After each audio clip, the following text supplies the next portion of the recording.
Hello, this is Team 5, United Kingdom, and today we are going to be doing the cybersecurity risk assessment for the United Kingdom.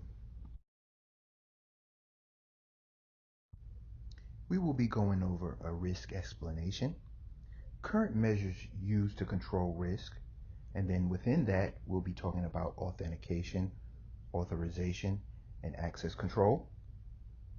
We'll be talking about weaknesses in the organization, which will include people, technology, and policy. We'll go into the attribution analysis. We'll spend some time with the vulnerability matrix. And then at the end, we'll go through some recommendations. Now we'll go into the risk explanation.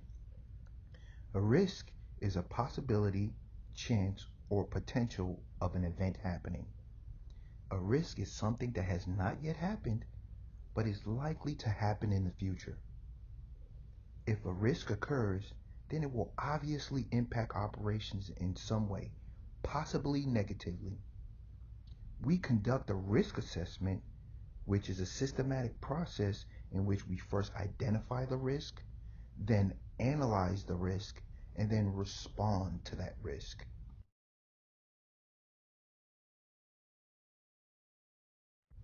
Here are the current measures used to control risk. There are three measures that can be used to control risk, which are authentication, authorization, and access control.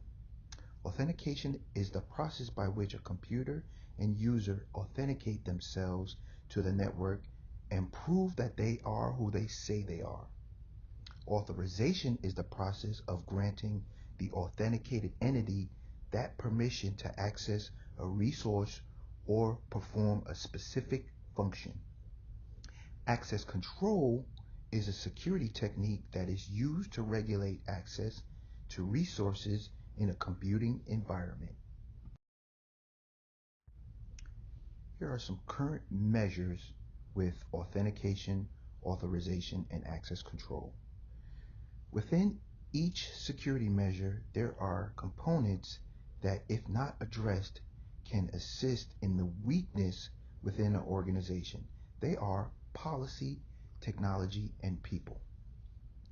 Policy is documentation that should define the scope of security needed, the assets that need protection, and the extent of solutions providing protection. Technology is the implementation or lack thereof of electronic controls that assist in controlling risk. People are responsible for the protection of the organizational assets and keep sensitive data protected. Now we're going to go into policy. So under policy, we have within the authentication process, we have password management policies. Within the authorization, we have acceptable use policies, social media security policies, and email communication policies. And then within the access control, of course, we have the access control policy, remote access policy, information security policy, wireless communication policy, and a mobile device policy. Within the technology span, we have under authentication, we have fingerprint readers, retina scanners, facial scanners, single sign-on, card readers, and PKI. Under authorization, we have PKI, authorization servers, and access tokens. And then within access control, we have intrusion prevention systems, software and hardware firewalls, routers, and access control lists. And then under people within the authentication process, we have guards and we have data owners.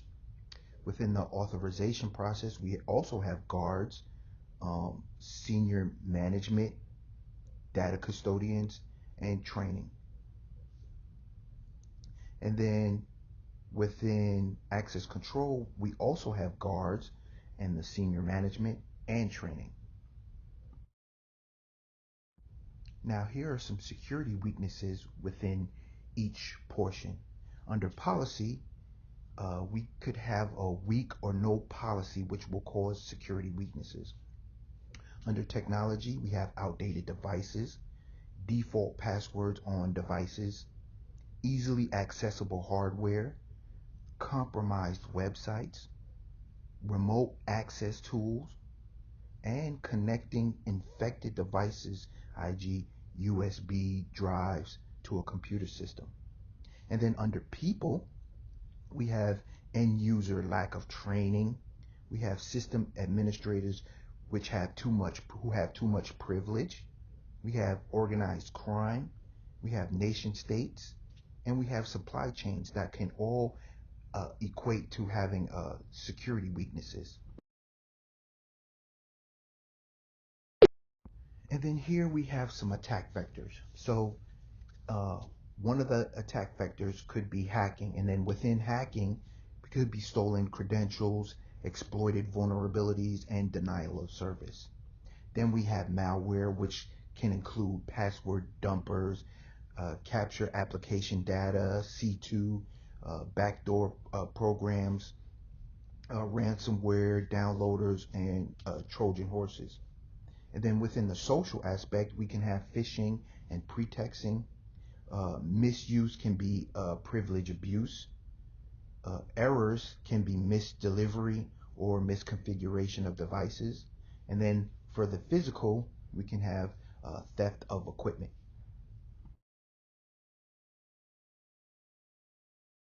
So here we have some takeaways from the attribution analysis. There are various attack vectors that can cause weakness within an organization, i.e. stolen credentials, Trojan horses, or privilege abuse.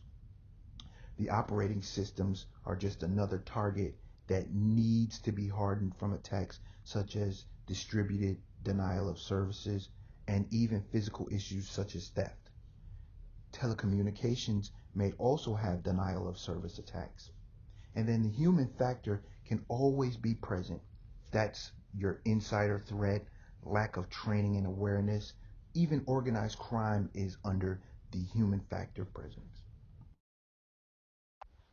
And here we have our vulnerability assessment matrix. Now we see under the current risks, there are a lot of different ones such as password dumper, capture application data, downloaders, ransomware. These all fall into that breach category, but they tend to be on the lower side of the impact. Then we have vulnerabilities such as the Trojan horse, which tend to be on the higher side because it can affect an organization at a much higher rate. We also have phishing, which is in that medium range because if users are not properly trained, phishing can affect an organization. Then as we move into emerging risks, there's new risks such as cryptojacking. That tends to be on the mid range because users are not too familiar with cryptojacking. Then we have Internet of Things attacks. That's new devices being added to our infrastructure that personnel may not know about. That tends to be on the higher side of things because we have so many devices that are being implemented into the organization. And lastly, we have some recommendations. This is when dealing with most of the weaknesses that we found, we want to try to figure out a way to lessen or mitigate the risk. So within policies, we have regularly going over policies and updating where there is a need. Then we have adding new policies to combat new and evolving risks, such as the Internet of Things that I had just previously mentioned. Under technology, we have continually auditing devices within the infrastructure and replacing old devices and keeping current ones patched. Checking to ensure devices do not have the default passwords. Keeping hardware in a secure area with only certain personnel having to access to it. That cuts down on the theft portion. And then within the people, We need to regularly train personnel on recognizing social engineering attacks and phishing attacks. We also need to exercise least privilege and mandatory vacations. And then lastly, keep abreast of outside entities who may have an agenda to try and gain access to our data. This concludes our cybersecurity risk assessment.